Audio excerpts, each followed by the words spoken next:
Support comes from the Missouri Forest Products Association. Missouri produces wood pallets, railroad ties, white oak barrels, hardwood floors, and more. Details on the variety of products made in the state are at choosewood.com. Welcome to St. Louis on the Air. I'm Don Marsh. It's the first novel for Missourian Melissa Scholes Young. It's titled Flood. Her hometown of Hannibal is front and center. Its most famous and iconic residents, Mark Twain, Tom Sawyer, and Huckleberry Finn, are always in the background. Melissa joins me in studio. Great to have you with us. Thank you, Don. Thank you for welcoming me home. Yeah, well, welcome home indeed. Make that formal. The paperback is just out. The book's been out for a while. Yeah, the book came out last summer, and the paperback comes out in May. I mentioned to you off the air, we don't want to talk too much about details of the plot, but can you give us a very brief overview of what the story basically is about? I can. The Flood is the story of Laura Brooks, who returns to Hannibal after the great 500-year flood, which I'm sure you all remember here in St. Louis as well. And those of us who lived through it in 1993 remember really the trauma of it. And she has to recalibrate. I learned that the Mississippi River in 1812 ran backwards also. And so I wanted to ask what would happen if a young woman in Hannibal had to do that too. And I grew up with all these statues of Tom and Huck around me, and I wanted to reimagine what that friendship would have been like if it had been female. It's hard to imagine what Hannibal would be like if it weren't for Mark Twain and Tom Sawyer and Huckleberry Finn. What do you think it would be? Another sleepy river town? Possibly. I think it is what makes it America's hometown. It is a story that's digestible and true and lovely. And that's, I think, part of why we've built the whole industry. It's his boyhood home, and Tom Sawyer is a boyhood story. But I grew up wanting to know what the rest of the story was, like where was Huck and where was Jim. Mm-hmm. Your story is about girlhood, if I may put it that way. Mm-hmm. But I have to say, Melissa, that in reading the book, I don't think the Hannibal Chamber of Commerce would be necessarily happy with the portrait of certain parts of Hannibal. Pretty seedy in some cases. Well, I think every town has parts that perhaps we have to ask hard questions about. And I think my job as a novelist is to raise those questions. I don't always have the answers to them, but part of being an outsider is being able to observe in a different way. And I think part of being a tourist in a town is to also understand that there's always more to the story, and that perhaps a more critical look at it, just like as in Mark Twain's work, a more accurate portrait that looks at what truth is and asks hard questions that I think we owe our readers our responsibility to ask. What are some of the questions that you thought people would want to have answered? Would want to have answered.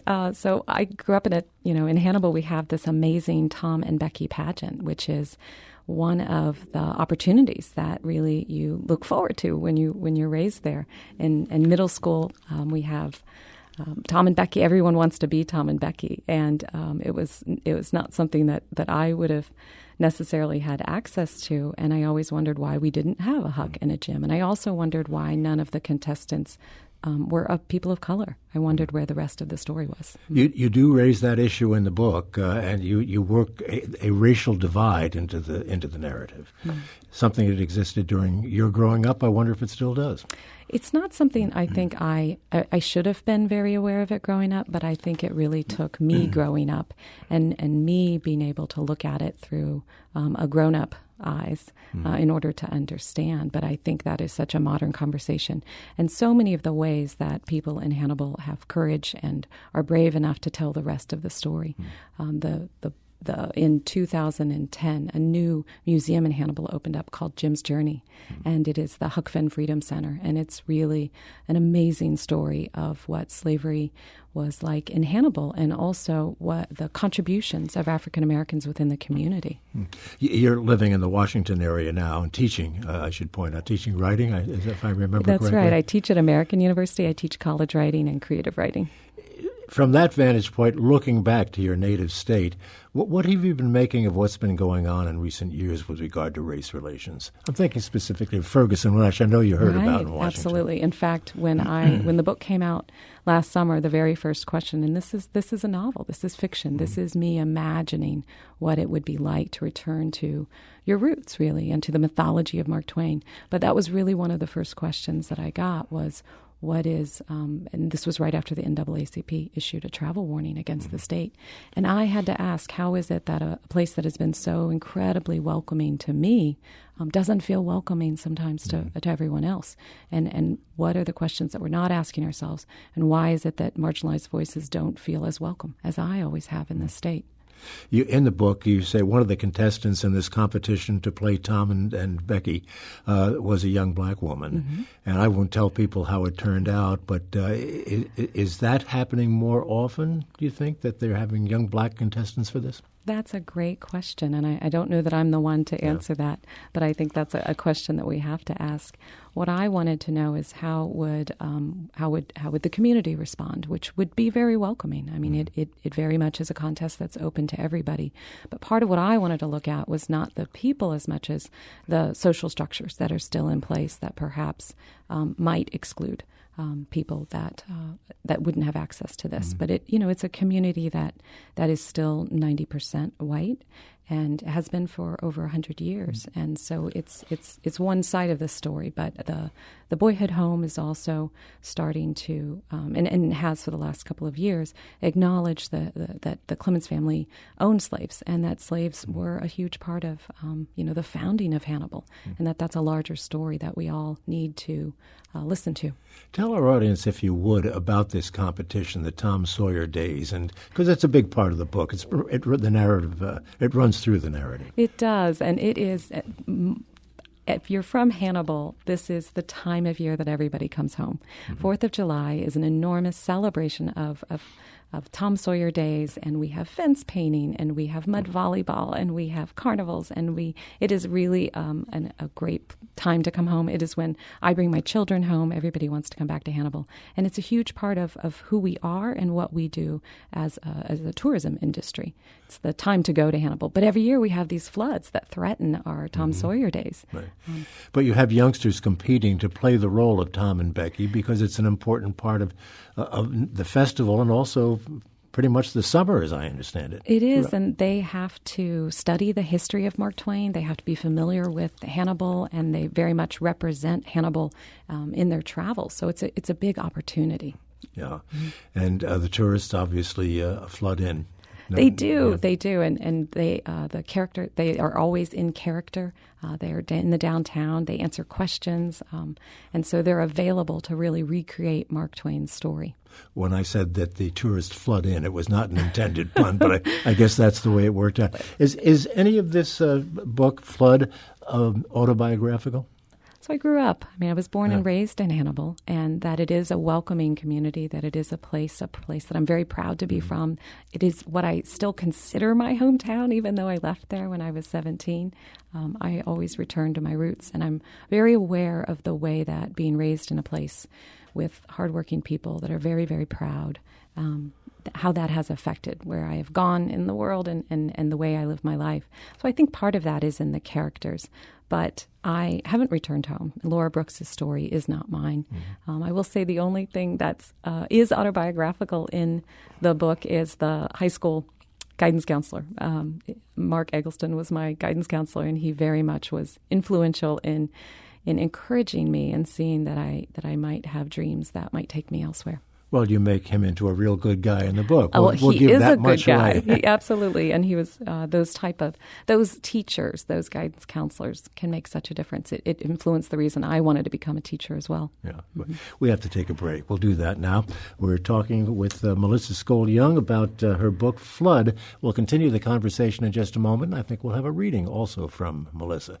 We're back in a moment. This is St. Louis on the Air on St. Louis Public Radio, 90.7 KWMU.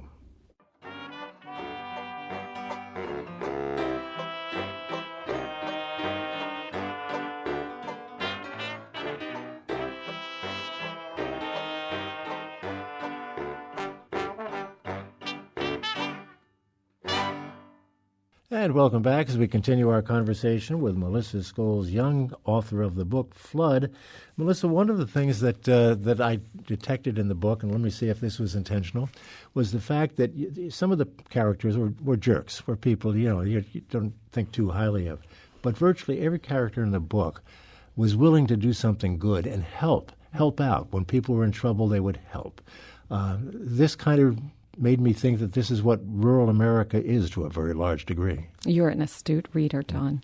I think it is true in the Midwest and in all rural communities that you have to rely on your neighbor. I'm most interested in complicated characters, and I think every single character has something that's redeeming. And I'm interested in characters that are doing their absolute best in situations that are sometimes out of their control and sometimes do pretty desperate things. I think they're true characters. I think they are familiar, too. You know who these people are when you read them. Nobody's all good or all bad, in other words. Not in a book that I want to read, and certainly not in life. Yeah. The villain in the book, as I see it, is the river. Because of the flood, this is a shadow hanging over the town from page 1 right on through the book, because everyone's worried all the time in the summer about floods. That's the way you start your book. Do you want to read some of that? Sure, I'd be happy to. Nothing could hold back the Mississippi that summer. Our flood stage was 16 feet, and when the river crested at 30, folks panicked with good reason. Jackson's Island, which jutted out of the river as an overgrown sandbar, was completely submerged.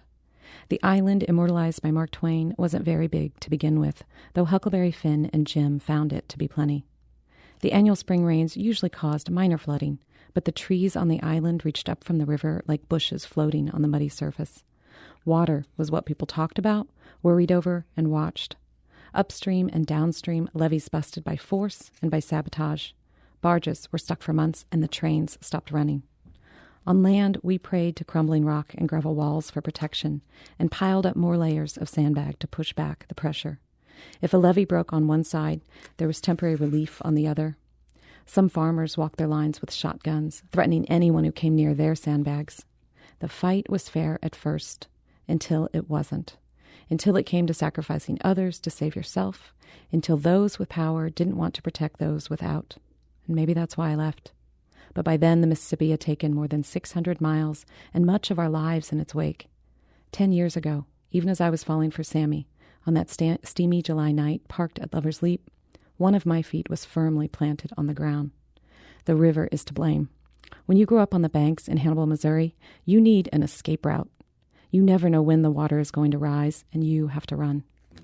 Sammy being the boyfriend of Laura Brooks in this particular case. Well, and Sam Clemens being Mark Twain, who lived across the street, of course, from Becky Thatcher, who was Laura Hawkins. So Sammy and Laura may or may not get back together in this novel. I won't tell you. We're not going to give that part of it away. In reading those couple of paragraphs, it sure brought back memories to me of 1993. Were you in Hannibal in 93? I was. That was my senior year in high school. Tell us what that was like in Hannibal. It was traumatic, and I don't know that I realized that until I left and tried to convey to other people who didn't grow up in a floodplain what it's like to have a river staring at you all the time. I think Mark Twain actually describes it really well. But in his time, the town rolled into the river, and in the year before the Great Flood of 1993, we actually installed flood walls, very much similar to the ones that are down in Cape Girardeau that in the 60s that saved their downtown. And in 1993, we had done the same, and that saved our historic district. But water always has to go somewhere. And so you understand that when you protect your own, that the water has to go to the low-lying areas, often to people who don't have the power to stop the water coming at them. And that brings in the notion of sabotaging levees, which you alluded to here.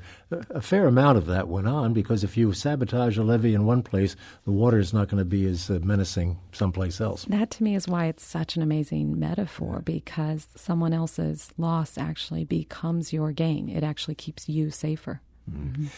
One of the aspects of your book that I really enjoyed was you have these historical snippets in between chapters, and I'm always happy to learn something, and I learned a couple of things from those. One is that the unsinkable Molly Brown grew up in Hannibal. I think everyone's familiar with the movie or the stage play of the survivor of the Titanic, but I didn't know that. What did you have to research this, or growing up in Hannibal, are these the kinds of things that everybody knows? So people do know their history in Hannibal, but I had to research it and confirm it in order to be able to write it. The Mark Twain scholars were very generous and very insistent that I get it right. And each of the chapters opens with these historical snippets that tell you the story of Hannibal, the history, but also catch you up. It's a primer, really, for Mark Twain's literature for so many of his books. And it's a book within a book. It's written by the high school English teacher who is wants to train the Tom and Becky contestants and help them get ready for the actual pageant itself. So it is also, I think, useful for a reader. If you haven't read Mark Twain in a while, you'll want to, I think, again. Anybody who's read Mark Twain knows about the caves up in Hannibal, and they are featured in your book as well. But one of those snippets at least partially told the story of some young boys who went to the caves years ago and were never heard from again and never found. What can you tell us about that story? It's a true story, and it was the largest cave search in U.S. history. And there's actually a new book out that's historical about it called The Lost Boys of Hannibal. And it's a mystery that was never solved. And it, I think, adds to the allure, the mystery of what those caves mean and what it means to have this entire system operating underneath your feet and then water, of course, at your back. It makes you very aware of your environment and the way that weather can be so unpredictable and so very dangerous. I think that's the first thing that whenever I call home, that's the very first thing my parents still ask me is, how's the weather? We have to discuss the weather first because it means so much in your daily life. Are there any theories as to why the bodies of these kids, assuming that they died in the caves, that they were never found? The caves are just so vast. They're so mysterious, and anything can happen in the caves. But people are in them all the time. I mean, there are tours. We are in only a tiny part of them all the time, Uh-huh. right? I mean, there's still so much of the caves that haven't been explored. But the search, as I understand it from the book, was conducted on several different occasions throughout the entire system. And I think again, it's a tragedy, but it also leads to the mystery of what's happening underground. It's just one of those stories that you wonder at the mystery of it all. Tell us a little bit about the character of the mother and about Laura. I mean, it strikes me that this is a fairly typical mother-daughter relationships, which are sometimes more interesting than father-son relationships. I don't know. I think that they're just as complicated. Mama very much is doing her best, and she very much wants what's best for Laura, but they are operating in different worlds. And I think Mama really thinks that a type of softness can be dangerous, and that it is her job as a mother to help Laura prepare for the world, and that requires a lot of toughness. And so their relationship, I think, is often fraught between what Mama's intentions are, and of course, what I know growing up is that we think we know things as children that we don't often know, and that those relationships are often viewed differently once we grow older. We think we know our parents, but the truth is they're their own people. Mark Twain says that the size your childhood home can never ever be the same size, that you have changed so much, and even though the building itself hasn't changed, it is the person within it. Tom Wolfe said you can't go home again, and there are some similarities between characters in his books and yours with the idea of returning home. And I hope you can go home again, but I was much more interested in not whether you can or can't, but what happens if you have to. Like you're home, they have to take you back. That's just part of the rules. They have to welcome you back in. And Laura Brooks is expecting it to be a warm welcome, and then is surprised to find out that it's not. Yeah, she comes home because she's lost her job in Florida, and it kind of has to go home because she has no place else to go. How have the people of Hannibal reacted to your book? They have welcomed it. They've been very kind. There were events last summer at the Boyhood Home, and there were also events at the Hannibal Arts Council. And I've heard from a lot of readers who very much feel that their voices are being heard, and that rural voices should be in literature, and they should be complicated in literature, and they should be honest in literature. And that you mentioned when we were chatting before the show about the flyover country, and I didn't know we were even called that until I moved to the East Coast.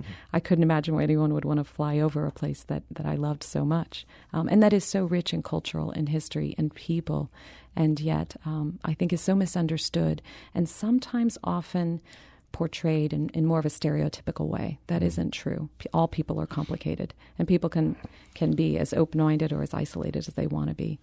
You know, another element you bring into the story is the idea of a high school reunion, a 10th high school reunion. And I can't imagine there are too many people who don't agonize over, should I go or should I not go? Yeah. I suspect that might have been a kind of a fun part of it for you, thinking back on that. I'm always driven by questions, and I wanted to know, why is it that those invitations to those high school reunions are so fraught? Why do they bring up so many memories that are wonderful, but also fears of what you thought the future was going to be like? So I wondered about that so much. These questions drive me always in my writing. And I wanted very much for Laura Brooks to have to go home and face it for her. I didn't return for my own, but I went home for my 20-year high school reunion, and it was really wonderful. It was lovely. It was good to see everyone again. And I was surprised. I think we put a lot on our high school reunions, perhaps, and the idea of going home again. The 20th might be wonderful. I'll tell you the 35th was not. And I'll tell you why. It's because you realize how old you've gotten because you see how old everybody else has gotten. It's very difficult. I know, but we still probably look the same to each other, through each other's eyes. We still are those people, right? And yet, part of what Laura Brooks has to reconcile is not should I stay or should I go, but she really has to learn to honor the people who stay and choose to dig into their communities and invest their futures there. That it's not as simple as should I stay or should I go, but that you can choose to stay or you can choose to leave, but that there's fertile ground on both sides. Yeah. Well, Melissa, it's a great read. I really enjoyed the book, and you're a wonderful writer. Is anything else very quickly on tap from you? So this weekend I'll be at the Unbound Book Festival in Columbia, Missouri, which I'm very excited about. Last night I was at Main Street Books in St. Charles, which actually has, I think, the only paperback copies that are signed in town. And, of course, I hope to go back to Left Bank Books. They hosted the launch last summer, and it's so great to be in a place with such great independent bookstores. We wish you all the best. Thank you so much for being with us. Thank you, Don. This is St. Louis on the Air on St. Louis Public Radio, 90.7 KWMU.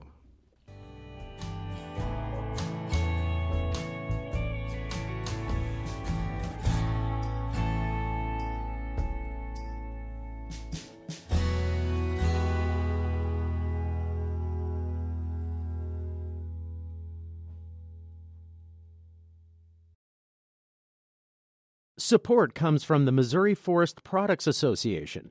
Missouri produces wood pallets, railroad ties, white oak barrels, hardwood floors, and more. Details on the variety of products made in the state are at choosewood.com.